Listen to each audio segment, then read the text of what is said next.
فبأي آلاء ربكما تكذبان؟ نوح علیہ السلام کہہ رہے ہیں رب لا تذر علی الارض من الکافرین دیارا، یا اللہ ایک بھی زندہ نہ چھوڑ ابھی نافرمانوں میں. یہ بالکل اس سے پہلے کیا ہے؟ رب انی دعوت قومی لیلا ونہارا. اب یہ دعا شروع ہونے لگی، یا اللہ دن رات تیرے بندوں کو پکارا. فلم یزدہم دعائی الا فرارا، ایک نے میری نہ مانی. وإني كلما دعوتهم جعلوا أصابعهم في آذانهم واستغشوا ثيابهم وأصروا واستكبروا استكبارا. میں قربان جاؤں نوح علیہ، میں جب یہ آیت پڑھتا ہوں میرے دل میں ان کی محبت، عظمت، ہیبت بڑھ جاتی ہے. تم لوگ مجھے میری سن رہے، میں سنا رہا ہوں، صرف تم یوں دیکھنا شروع کر دو تو میرا بیان ختم. ہمارے استاد مولانا جمشید صاحب دامت برکاتہم ان سے سبق پڑھتے ہوئے سبق پڑھ رہے، وہ کوئی دائیں بائیں نظر آدمی کی چلی جاتی ہے. چونکہ ہمارے کلاس روم نہیں ہوتے تھے، ہم رائمنڈ میں ایسے ہی پڑھتے تھے، ادھر کوئی جا رہا ہے کوئی ادھر جا رہا ہے، اس میں سبق ہو رہا ہے تو ٹھا ٹھیا ہوتا تھا. کسی لڑکے کی یوں نظر پڑ جاتی تو مولانا جمشید صاحب کان پکڑا دیتے فوراً. اپنے بیٹے کو تو 2-4 ڈنڈے بھی لگاتے تھے، وہ میرے ساتھ ہی بیٹھتا تھا مولوی خورشید، ساتھ کان پکڑاتے ساتھ ڈنڈے کہ تو نے ادھر کیوں دیکھا. آدمی جدھر دیکھتا ہے ادھر ہی اس کا دماغ ہوتا ہے. تو تم خالی یوں دیکھنا شروع کر دو تو میرا بیان بند ہو جائے گا. میں قربان جاؤں. نوح علیہ السلام کہتے ہیں یا اللہ وَإِنِّي كُلَّمَا دَعُوتُهُمْ لِتَغْفِرَ لَهُمْ، جب بھی میں نے بات کی تو نے سنی کیسے؟ یوں جعلوا اصابعهم في آذانهم، کانوں میں انگلیاں، واستغشوا ثيابهم. ایسے کوئی بیٹھو سنائے گا؟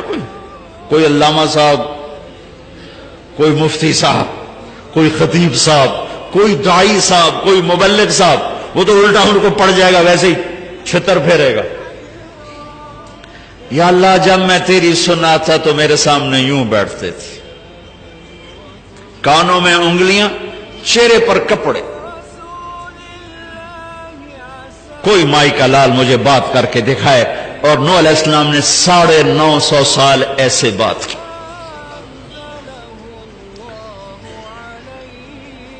اور اچھا پھر کہنے لگے انہوں نے کانوں میں انگلیاں دی تو میں نے کیا کیا؟ ثم انی اعلنت لهم ثم انی دعوتهم جہارا، پھر میں زور سے بولا. ثم انی اعلنت لهم واسررت لهم اسرارا، پھر میں نے چیخ کے بولا اور قریب جا کے کانوں کے قریب منہ کر کے بولا. اور میں نے کہا کیا؟ فقلت استغفروا ربکم انه کان غفارا یرسل السماء علیکم مدرارا ویمددکم باموال وبنین ویجعل لکم جنات ویجعل لکم انہارا ما لکم لا ترجون للہ وقارا وقد خلقکم اطوارا الم تروا کیف خلق اللہ 7 سماوات طباقا وجعل القمر فیہن نورا وجعل الشمس سراجا واللہ انبتکم من الارض نباتا ثم یعیدکم فیہا ویخرجکم اخراجا واللہ جعل لکم الارض بساطا لتسلکوا منہا سبلا فجاجا.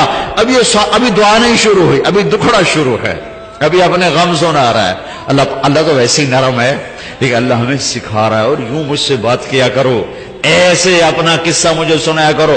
شروع ہاتھ اٹھاتا ہی ربنا آتنا فی الدنیا، اللہ گوند بیوقوف، نرمتا کرو. وہ پہلے ہی نرم ہے، پہلے ہی رحیم ہے، کریم ہے، حنان ہے، منان ہے، رؤوف ہے، رحیم ہے. لیکن اس نے ہمیں سلیقہ بتایا ہے. اور یوں کیا کرو. ماں بھی اس وقت دودھ پلاتی ہے جب بچہ روتا ہے. وقال نوح رب انہم عصونی. وقال، یہ قالا میں نا، قالا کیوں آیا مجھے نہیں پتا، میں نے کسی تفسیر سے نہیں پڑھا، لیکن ایسے ہی اپنے ذوق پر کہہ رہا ہوں. قالا پیچھے سے آ رہی ہے بات، تو اس میں قالا کا اضافہ اس لیے کیا ہے کہ اللہ کو نوح علیہ السلام کا دکھڑا اتنا پسند آیا کہ اگلی ساری بات کا ترجمان اللہ خود بن کر کہنے لگا وہ یہ نوح مجھ سے کہہ رہا تھا، یہ نوح مجھ سے کہہ رہا ہے. اللہ کو رحم آ گیا، اللہ کو رحم آ گیا. کوئی یہ نو مجھ سے کراچی والوں، یہ نو مجھ سے کہہ رہا تھا رب انہم عصونی واتبعوا من لم یزدہ مالہ وولدہ الا خسارا ومکروا مکرا کبارا وقالوا لا تذرن آلہتکم ولا تذرن ودا ولا سواعا ولا یغوث ویعوک ونسرا وقد اضلوا کثیرا ولا تزد الظالمین الا ضلالا. یہ اب اللہ نوح علیہ السلام کی بات آگے نے کہا، او یوں کہہ رہا تھا، یوں کہہ رہا تھا، یوں کہہ رہا تھا، یوں کہہ رہا تھا. تو ابھی دعا شروع نہیں ہوئی کہ اللہ تعالیٰ نے پہلے ہی ہاں کرنی شروع کر دی. مما خطیئاتہم اغرقوا فادخلوا نارا فلم یجدوا لهم من دون اللہ انصارا. ابھی دعا نہیں مانگی کہ اللہ نے پہلے ہی کہہ دیا قبول ہے، قبول ہے، قبول ہے.